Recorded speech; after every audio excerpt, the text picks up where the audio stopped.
everybody. It's Allison Williams here, your law firm mentor. Law Firm Mentor is a business coaching service for solo and small law firm attorneys. We help you grow your revenues, crush chaos in business, and make more money. Hi, everybody. It's Allison Williams here, your law firm mentor. And on this week's episode of the Crushing Chaos with Law Firm Mentor podcast, we're going to be talking about a topic that I know a lot of lawyers are aware of, but I don't know how much lawyers actually contemplate whether or not this impacts them personally, or if they just see it out there in the landscape and know that it's something that needs to be addressed. But it really is our rules of professional conduct, and in particular, ethics. And when I talk about ethics, I am talking about not just the existence of ethics, but the fact that lawyers hide behind their ethics as a means of staying small. Okay. We all know who those people are, right? As soon as something comes up, as soon as a thought, an idea, a strategy, a tactic comes to mind that somebody else is doing to having great success for themselves, right? People who are knocking it out of the park, people who are opening up satellite offices or even full offices in other states and other jurisdictions, people who are making a lot of money, people who are building out different divisions, adding different practice areas, all that sexy, fun stuff. There are those skeptical lawyers out there that will look and say they must not be doing it ethically, right? That assumption comes up almost as intuitively in our profession as outside of our profession. And it's really disturbing to me when lawyers will denigrate other lawyers, not because they have done the research or asked the questions or found the answers, but because they would rather have an assumptive belief that other lawyers who are finding success are doing something wrong and inappropriate, rather than ask themselves the hard question of, if it's working for you, could it work for me too? So a lot of times lawyers hide behind their ethics, and this episode is dedicated to the topic of stop hiding behind your ethics. All right. So there are several ways that this happens, and we're going to talk about them today. And the first thing is to realize that hiding behind ethics is really just a scapegoating for fear. That means that if you haven't done something and you don't know that it won't work, what right do you have to question that it won't work? And for a lot of people, the way that they answer that is, as a licensed attorney, I have a responsibility to comply with the rules of ethics. And since I'm not immediately aware of a rule that would authorize this, I'm going to assume that it's not authorized. Okay. And we know that that's completely ignorant thinking, right? There's the rules of professional conduct are designed to be the rules of what is not permissible, right? There are things that are directly prohibited in the rules of professional conduct. And we want to make sure that we are not violating those rules. We have a responsibility to be familiar with our rules of professional conduct. But I bet you if you ask the average lawyer who says, oh yeah, that can't be done, or that's not permissible, or I don't see how that's allowed, if they stop there and they don't ask themselves what rule they are referring to that directly prohibits what is asked, or even tangentially prohibits, right? Let's not go with the strict letter of the law. Let's also go with the meaning of it, the interpretation of it, the natural sequelae of it. If we don't ask ourselves where that thought process is coming from, we will oftentimes land at it's not allowed. Now, there are some very valid reasons for this, right? We are in a highly policed profession. And oftentimes the people who are the most negative, the ones who are the most inclined to say that can't be done, are the exact people who would be out here picking up the phone, dialing the Office of Attorney Ethics when they see someone else being successful that they'd want to take down a peg, right? If they would be inclined to call and say, hey, somebody said XYZ on their website, I don't think that's allowed, they would also be the ones who would say, oh, I can't go do anything like grow my business because there's some asshole out there who's just like me who would be placing the call to the Office of Attorney Ethics. But if you really think about it, if you haven't done something and you don't know that it won't work and it works for somebody else, shouldn't your question be, how did it work for that person rather than that won't work? Right? And by the way, I'm able to talk about this pretty directly and bluntly because I was the lawyer who said, yeah, that won't work. I used to say that to everything. Like instinctually, somebody would give me a recommendation. Oh, if you're having a problem with your employee, you could try this. I'd be, yeah, no, that won't work. Or, hey, what about the idea of having a non-attorney sell legal services in your office? No, non-attorneys can't give legal advice. That won't work. Right. I remember it's now the person who first introduced me to this concept is now deceased. But when we first started having the conversation about it, he was somebody that I respected a lot, and he worked with lawyers. He was a marketer, and he worked with lawyers. So I said, okay, I respect you, and I know you work with lawyers across the country. So what is it that I'm missing? Educate me about why this is not the unauthorized practice of law. And he gave it to me, and I said, intellectually, that sounds right. So then I came back and did the research and said, okay, there's nothing that precludes this, so I'm going to try it. And now I have a non-attorney in my law firm who sells legal services for us. She does not give legal advice. We have verification of that and training and protocols and protections and all that stuff. But she now has a higher conversion rate than I was ever able to achieve on my own. And she has all day, every day, while I'm doing other things, available to pursue people, follow up with people, have conversations about hiring the firm, etc. Right. But I remember when I was very resistant to trying this because I wasn't familiar with it and it just seemed risky. But why go to the stopping point when you see risk? Why not lean in and say, I see the risk, but I see other people doing it. How did they jump off this cliff and not, plummet to their death? How did they jump off this cliff and manage to be hang gliding down through the sky to a safe landing at the bottom? Right. Now, the other thing to think about when we talk about the scapegoat for fear is that if you tried something and you failed, you're still only seeing your results, right? You're not seeing others' results. And I think we all intellectually get this when we start thinking about the fact that other people have been able to hire human beings to work in their law firm. So if I hired somebody and they didn't work out, why on earth would I assume that means hiring is not something I can do? Right? I might not have mastered how to do it yet. I might not have figured out what works yet. I might not be at a place where I can say, this is something permissible yet, or this is the way it's done yet. But I can say that other people have done this. Right. So I just need to figure out the tricks of the trade, the how to. And once I figure that out, I'll be in a position to be as successful as other people when it comes to hiring. Right. But a lot of times we stop ourselves right at that fear point because we tried and failed. And we said, oh, my God, well, this must not be for me because I failed at it. No, you actually didn't fail. What happened was you didn't achieve your outcome, your desired outcome yet. You got to a place where you put things into place that were designed to lead to a certain outcome. And if you didn't put the right things in place, there's still an opportunity for you to figure that out. You just haven't figured it out yet, right? Think about the toddler who learns to walk, right? The first time that they lift themselves up, like when they're around 10 to 11 months developmentally, they start cruising, they start pulling themselves up using a barrier, and then they start to toddle a little bit, holding on, moving a leg, and at the same time holding on with their hands. And at some point, when they let go of the barrier and decide they're ready to walk, they put one foot in front of the other. They're a little shaky. They put another foot in front of the other, and then they plop down on their diaper. But they don't just decide, okay, that hurt. I didn't like that. That was scary. I guess I'm never walking again. Now, there are children that do decide that, believe it or not. There are children that the first time they try to walk, they fail. So they don't try again until they're ready. So some children might actually have a false start at 9 months when they start cruising. And then they don't walk until 12, 13, 14, even 15 months because it was traumatic for them to fail.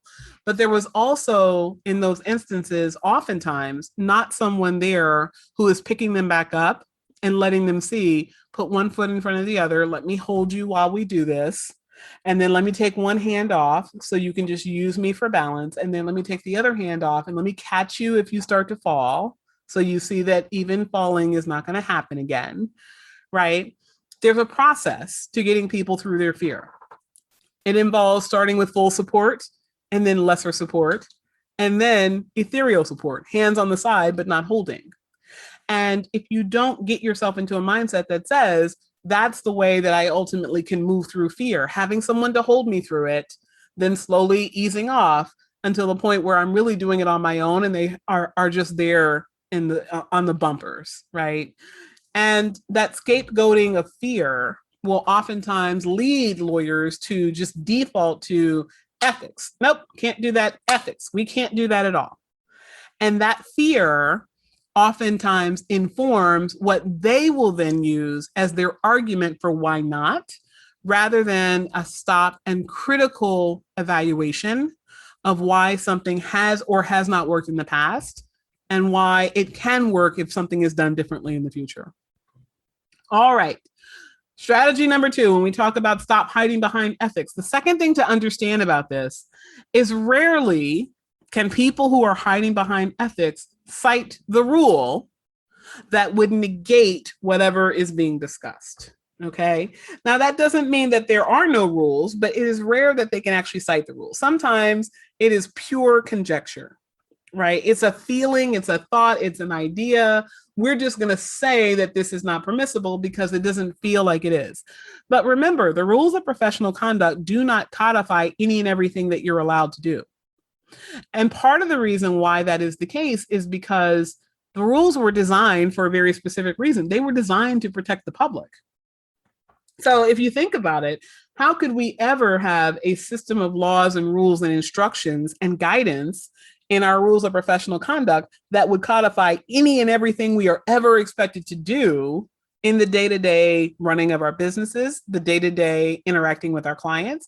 It can't, right? Because there's always going to be something new to the way that life is experienced in our world, whether it is the way that we communicate, the way that our clients give us information, the way that our clients expect us to respond, right? Think about what it would be like if the rules of professional conduct actually had to codify things like, can you text your client? And what are the parameters around being able to social media message your client, right? There are some jurisdictions that actually now have DRB decisions that will explain what is or is not permissible based on the underlying rule. But the rules are not any and all things that ever could be done. They are the things that are not to be done and the things that are absolutes must be done for a client. And everything else is filled in by ethics opinions. Now, that doesn't mean that you want to angle to be America's next top ethics decision, right? Nobody aspires to be an ethics decision. But I think it is safe to say that a lot of times when we look for answers, if our decision about whether to do something starts with the idea of, did the rules of ethics directly allow for this, then the answer is always going to be no, right? Unless it's something that's already a well-worn path, in which case you probably wouldn't be asking the question or hiding behind ethics in the first place. Okay. Now, the other thing to remember is that a lot of times when someone can't tell you what the rule is, when someone says, oh yeah, the rules of ethics don't allow for that, and they default to that, oftentimes it's because it doesn't quite look like something that's already in place. So I want you to think about the advent of social media marketing. When we first started really marketing in social media, we started to have a lot of questions about what is or is not attorney advertising. And even now, like, there are some attorneys that use the proviso of this is intended to be attorney advertising, blah, blah, blah, and others that don't, even in the same state, in the same jurisdiction, sometimes even in the same law firm, right? Because there's a question mark based on what's being communicated. And some err on the side of being super conservative and always including that caveat, attorney advertising, we're here to try to sell you something, beware, versus others that say, unless it is a direct call to action of call the office, I'm not going to put that proviso out there.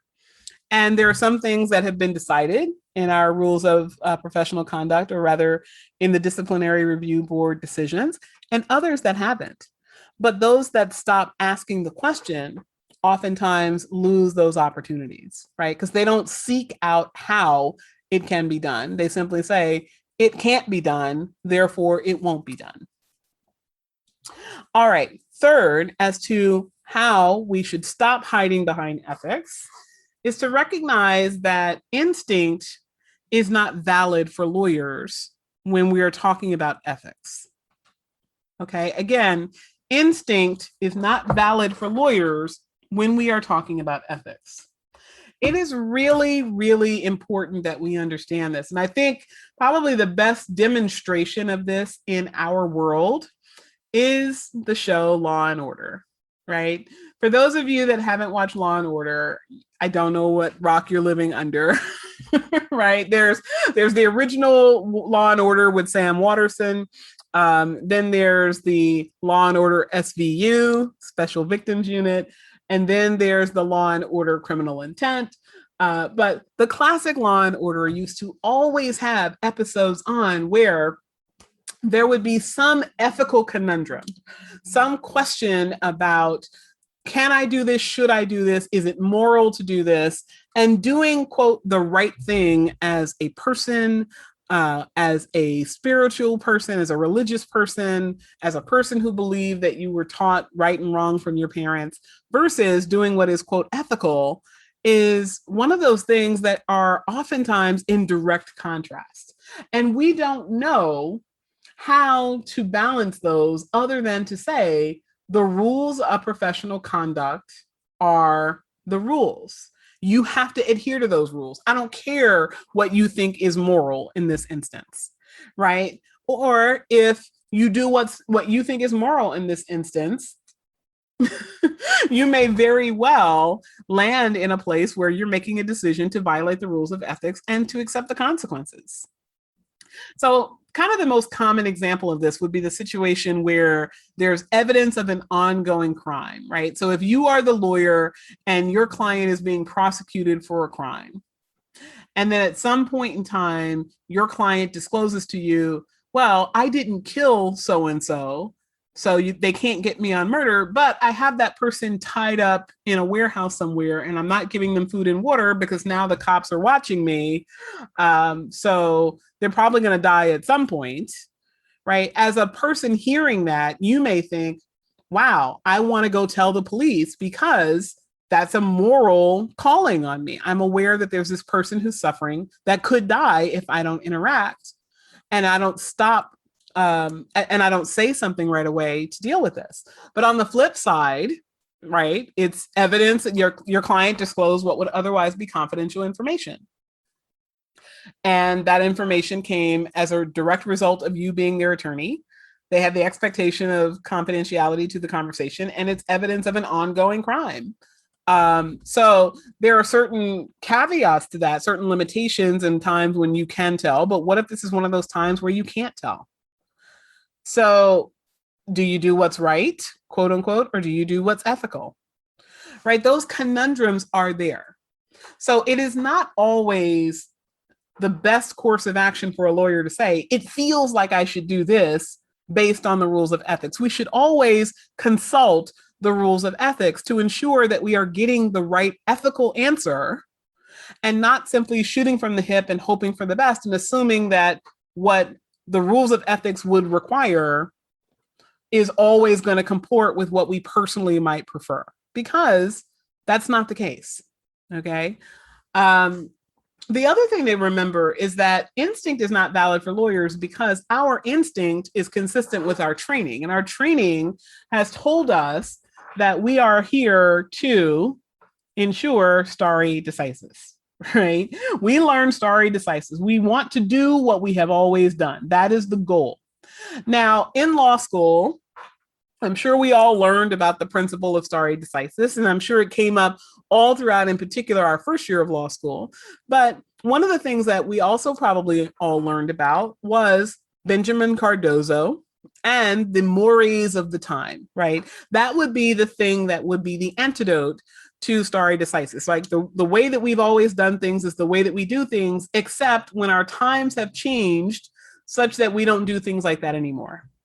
And lots of social movements ultimately came from the mores of the time argument for the good faith extension of the law or evolution of the law, including things such as voting rights for women and the elimination of Jim Crow and slavery, right? We know that we change as a society, and then the things that we always did are no longer acceptable to do in the future. So if that is the case, I want you to also remember that our rules of professional conduct are very much the same, that the rule is the rule until the times change such that the rule should be reconsidered. And it is not always the case that a rule has to be reconsidered. Sometimes the rule has to be extended to cover new forms of technology, communication, compliance. There's a whole host of new expectations that we write into the rules of professional conduct periodically, like the responsibility of protecting clients' data in an electronic world, right? Cybersecurity is something lawyers now have to concern themselves with that we didn't 20 years ago, because it wasn't a state-of-the-art discipline 20 years ago, but it is now, right? And I want you to just think about that as you're thinking about approaching new ways of doing things in your business, new forms of marketing, new forms of hiring, new forms of technology, because it is these changes, these evolutions in the way that we live that will oftentimes make older rules no longer logical. Now, that doesn't mean you can just stop following them because they're not logical anymore, right? The rule is the rule until the rule has been changed. But to simply say, because this new way of doing something, this new process, this new procedure, this new idea was not in existence at the time that the rules related generally to this category of behavior were written, I'm going to default to, nope, ethics wouldn't allow for this. Because whenever we default to something not being allowed, instead of asking ourselves how we get to it being permissible, how we get to the way we can do this so it is permissible, so it is ethical, when we allow ourselves to stop with a knee-jerk reaction of something being an instinctual no for us, when we live in the instinctual no, we cut off the opportunities to make our lives better. We cut off the opportunities to grow as a business and as a person. We cut off the opportunities to create more economic abundance, more freedom of time, more pleasure in the work we do, to serve different and better clients in order to be better lawyers that ultimately will be better for society. We cut off our opportunities when we default to no. And that is something that I want to implore all of you not to do when you are considering something that is put before you that is new and different and exciting, something that you are intrigued by, but something that is not already codified in the rules of professional conduct. The power question that we always want to ask is, how can I? Not can I, but how can I? When we ask the question how, we open up the world to the opportunities to find the answer. All right, everyone. This is Allison Williams, your law firm mentor. We have had another episode of the Crushing Chaos with Law Firm Mentor podcast. And today we talked about stop hiding behind ethics. And if you or someone you know has a default orientation to protect yourself by the rules of evidence, or pardon me, the rules of ethics, I want you to know that that's a natural and healthy instinct, except to the extent that it stops you and blocks you from the opportunity that you crave. So if you want to create more in your law firm and you aren't sure how, but you know that you have a desire for something more time, more money, or both, we here at Law Firm Mentor are here and available to help you. So I want you to reach out to us. Our law firm, our website, and our scheduler are listed in the comments in the show notes to this episode. I am Allison Williams, your Law Firm Mentor, and have a great day.